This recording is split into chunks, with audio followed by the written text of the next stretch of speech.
All right, let's do celebration. Celebration, to perform, according to the dictionary, to perform with appropriate rites and ceremonies. And also to make known publicly. So to put something on display. So that makes me think of dancing. I had fun with that coily S line in the last post, so I'm going to use that one again and see what comes of it. We're at a tightened, squeezed position of the dance. Now it's almost a little awkward, but you can still tell this person's enjoying themselves. It's just kind of a more inner enjoyment. They're dancing with themselves, you could say.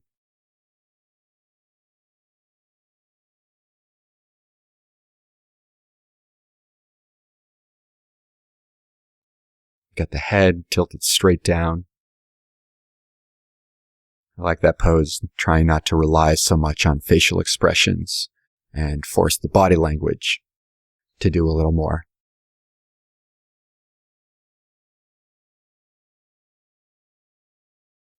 So let's, maybe we're in a Western bar. Let's do the cowboy boot thing. We haven't done that yet.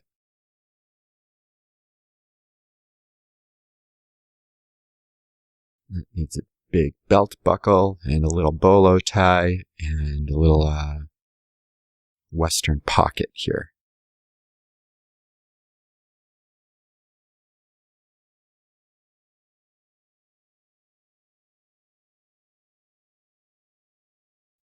The next word is strain, which means to put a lot of tension on something, to stretch on an object, something that's resisting. So that makes me think of somebody trying to lift a weight. I'm going to do the action line straight down the middle in this case. So we're going to set the weight, actually the balance line, not really the action line. The balance line is set straight down the middle. The action line is pushing against it. So it's almost like a bow and arrow. It's real taut. So the chest of this character is pushing out. I'm going to point the head straight up in this case to emphasize that balance line.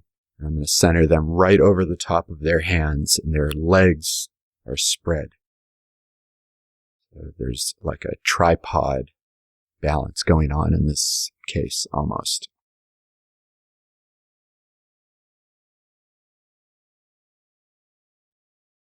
A couple muscles, big hair.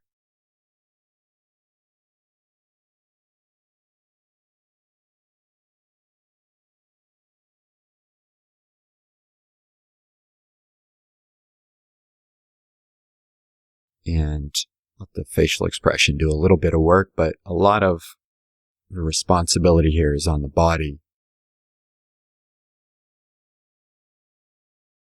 I'm going to stress the neck muscles a little.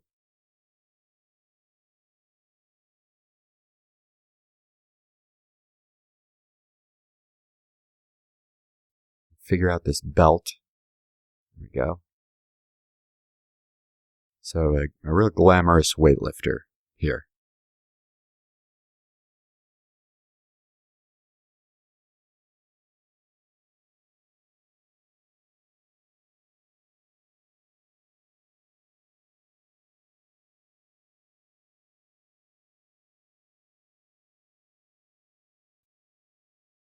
We'll have him lifting a dumbbell.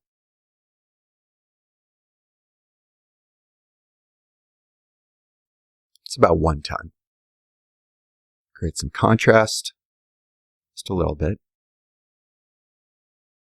And some sweaty marks. A couple more emotive lines. Okay, that's strain. Okay, for this next one, I picked the word bursting, like a balloon, something explosive that's breaking open, flying apart, a little bit of a violent pose, you could say. I'm going to have this character, let's face them the other way this time. They're leaning into their pose, and it's like an accusation they're making. They're bursting with anger, and that makes me think of like a bratty king type character who's not getting his way.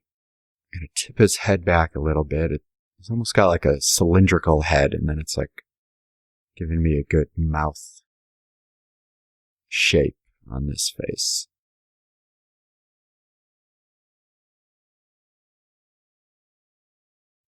I'm going to draw the body, but a lot of it is going to be hidden beneath the robe. So it's really on the chest and the arms to get the pose across.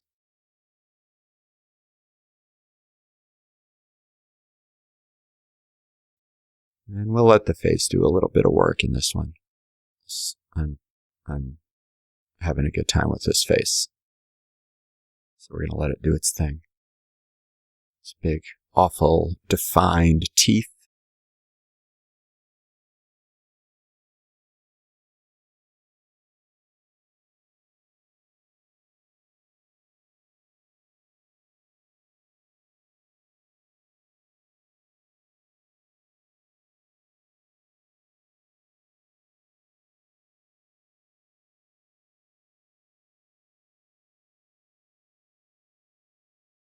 Some royal details and little spindly arms to represent his incompetence.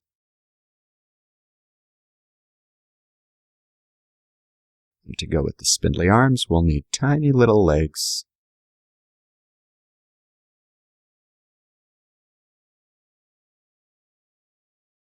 And some good shadows to push the white shapes out further.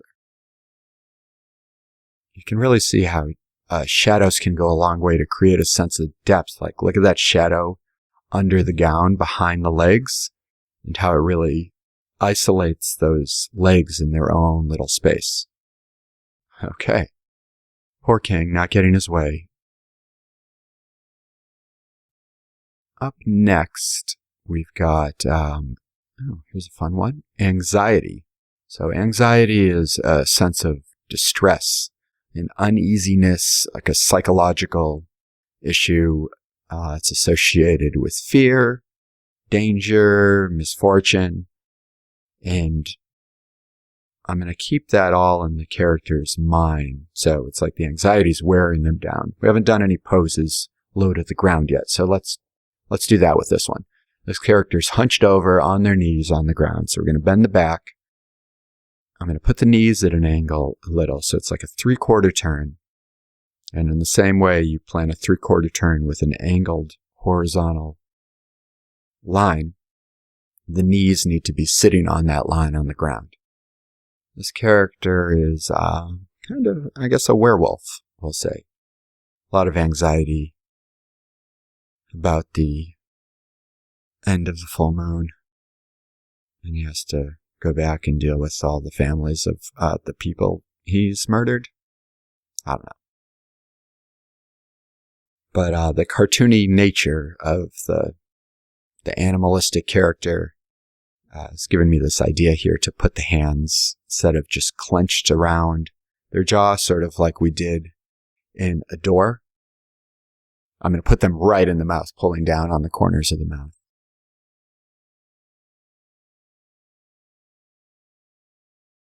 Creates a nice texture here, ragged clothing, and some good shadows in the mouth and in the nose and in the eye.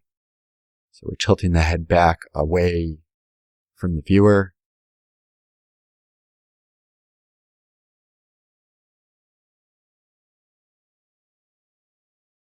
Some wobbly little emotive lines, and we've got this kind of closed-in little ball of anxiety here sitting flat on the floor. You notice the tail's also going out of its way to reflect the weight of the character as well. It's flat on the ground. It's not sticking up. All right, let's do an easy one here. This is the word sleeping. So to take a rest. A suspension of voluntary bodily function. All right, so I'll interpret that as laying down on the ground. I guess if you've grown up with the movie Back to the Future, you can't help but think of that first scene of Michael J. Fox asleep. And I'm going to use that pose as the root of this design. So they're not laying flat on the ground. There's like a bend and the hips are stuck up in the air. So shoulders down on the ground, hips up. This is the pear-shaped torso, but it's tipped over, laying on the ground. We're at about a 3/4 turn again here, so you notice like the waistline, you can see it really lightly, is at an angle. I'm going to use the arms to rest the head on.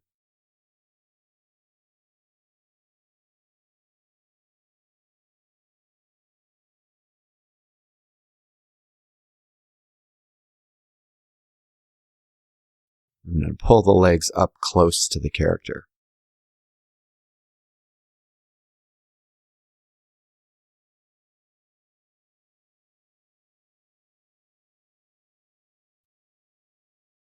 I'm going to overlap the nose over the arm so the face isn't completely hidden. Get the right angle of the back and the hips. And just to get some movement going the other direction, let's do like some pigtails. They're pointing upward. Notice she's barefoot now. It just seemed appropriate. We haven't drawn any toes yet, so.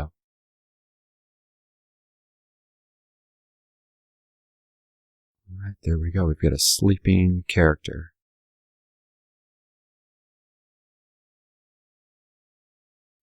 Let's put some shadows on the ground in this case instead of on the actual character. There you go. It gives it a better sense of the floor. Darken the shirt as well. Jeans work really well, for me anyway, on a character design because you can use the stitch going up the side of the leg as a decorative element, but also in a motive line. All right, I've got one more for you here. This is the word struck. So if you've been struck, you've been dealt a blow, you've been hit with something like a fist, a weapon of some sort. So let's go away from those coiled body positions. This character is going to be lying on the ground, but they're lying flat out on their back. So a real, not a perfectly straight line. We're going to give it a bit of a bend just to make it seem more human. So the shoulders and hips are back at an angle. I'm going to make the face point straight up, and I'm going to give him a big hairdo just to frame the head a little bit.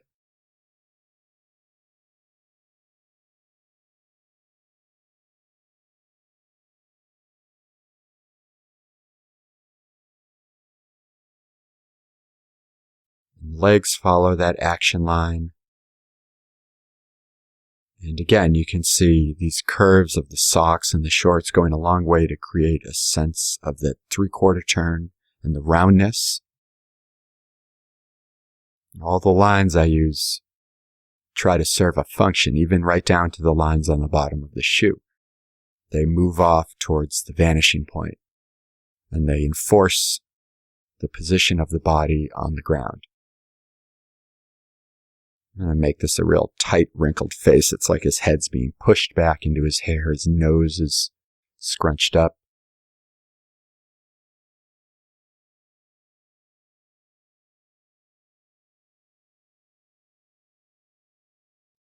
Some boxing gloves here. Wrinkles on the front of the clothing.